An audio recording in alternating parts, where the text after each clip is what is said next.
Lewis Hamilton lost the 2021 championship in Abu Dhabi, not because his car was slower, but because Red Bull's strategists outplayed Mercedes when it mattered most. A single tire compound decision worth millions of dollars and a world title came down to mathematical models running in the background while drivers battled at 200 miles per hour. Welcome to the invisible war that decides Formula One races before cars even cross the finish line. You think F1 is about the fastest driver in the fastest car? Think again. Modern Formula One is a chess match played at breakneck speed, where tire degradation curves and fuel consumption algorithms matter more than raw pace.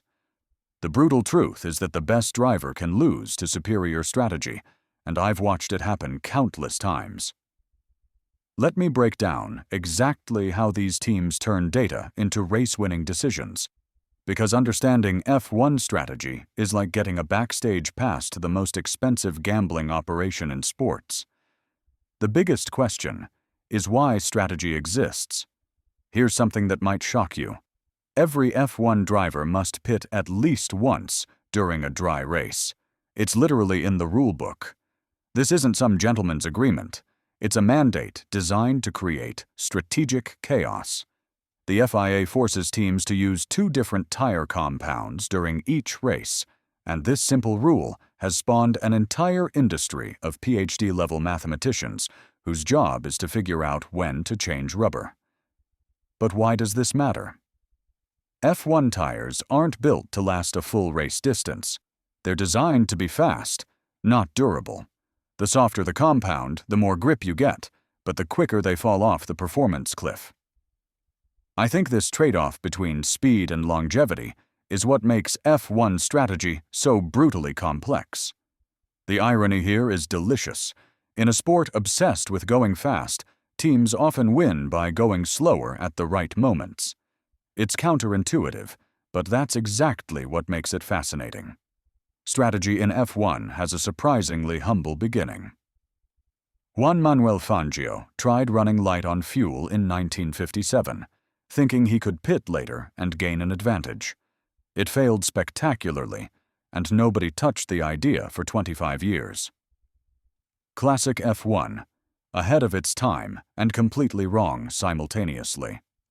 Then, in 1982, Brabham cracked the code. They realized that starting with less fuel made the car faster early on, and a strategic pit stop could vault them past heavier rivals. Suddenly, everyone was doing it. But here's where F1's safety record catches up with innovation. Refueling fires became a real problem. After Jos Verstappen got engulfed in flames at Hockenheim in 1994, I knew refueling's days were numbered. The sport banned it in 2010. But rather than kill strategy, they doubled down with the 2-compound tire rule. Sometimes the best innovations come from the worst restrictions. What most fans don't realize is that F1 strategy begins 6 weeks before cars even arrive at the circuit. Teams employ strategists who spend their days analyzing historical data, like pit lane entry and exit times, average pit stop durations, and, this is crucial, the probability of safety car deployments at each track. Monaco has roughly a 60% chance of a safety car appearance. Singapore? Similar odds. These aren't random events. They're statistical probabilities that teams build into their race models. I find it fascinating that something as chaotic as a crash becomes a calculated risk in someone's spreadsheet. During practice sessions, teams collect real-time tire degradation data. They're not just watching their own cars, they're analyzing every competitor's tire wear patterns, looking for weaknesses to exploit or advantages to neutralize. This data feeds into computer simulations that would make NASA proud. Here's what really gets me. Teams factor in fuel weight reduction throughout the race. As cars burn fuel, they become lighter, which reduces tire wear and improves lap times. Everything is connected, and missing one variable can cost you a championship. Modern F1 strategy relies on computer programs that make stock trading algorithms look simple. These systems process thousands of variables to calculate the theoretically fastest race time.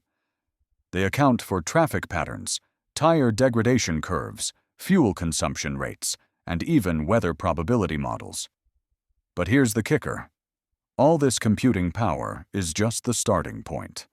The baseline strategy that emerges from these calculations is essentially worthless once the race begins, because F1 races never go according to plan. Teams develop Plan A, Plan B, and probably Plan C through Z, because adaptability matters more than the perfect pre-race strategy.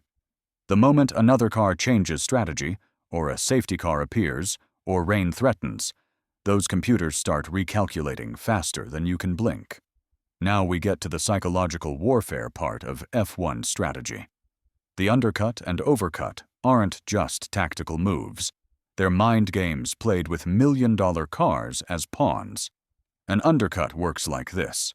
Your rival is running ahead of you, but you pit first.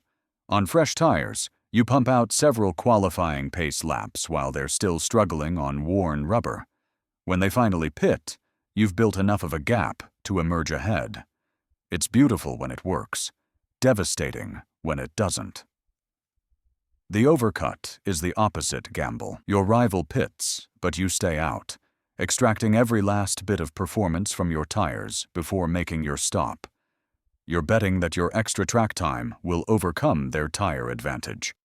I think the overcut requires more courage because you're literally driving on the edge of the performance cliff. Teams monitor these opportunities constantly. They have strategists whose only job is to watch competitor pit windows and calculate whether an undercut or overcut opportunity exists. It's like playing poker, but everyone can see most of your cards. Safety cars are like wild cards. They are strategy's biggest disruptor and greatest opportunity. When the safety car deploys, it neutralizes the race pace, allowing cars to pit without losing significant time relative to the field. This can completely scramble the strategic deck. Teams with aggressive strategies suddenly find themselves gifted free pit stops.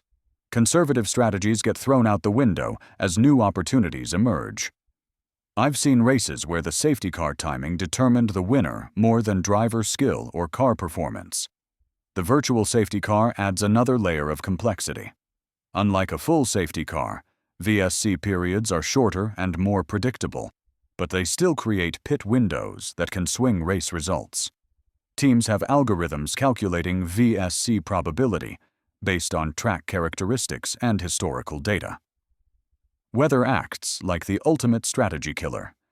Rain is F1 strategy's nuclear option. All those carefully calculated tire degradation models, worthless when water hits the track. Teams switch from slicks to intermediates or full wets, completely changing the strategic landscape. But smart strategists don't just react to rain, they anticipate it. Weather radar feeds directly into strategy rooms, helping teams decide whether to gamble on track conditions. Getting caught out by weather can destroy a race, but predicting it correctly can deliver miracle results. Temperature changes matter too. A 10-degree track temperature swing can alter tire degradation rates enough to change optimal pit windows.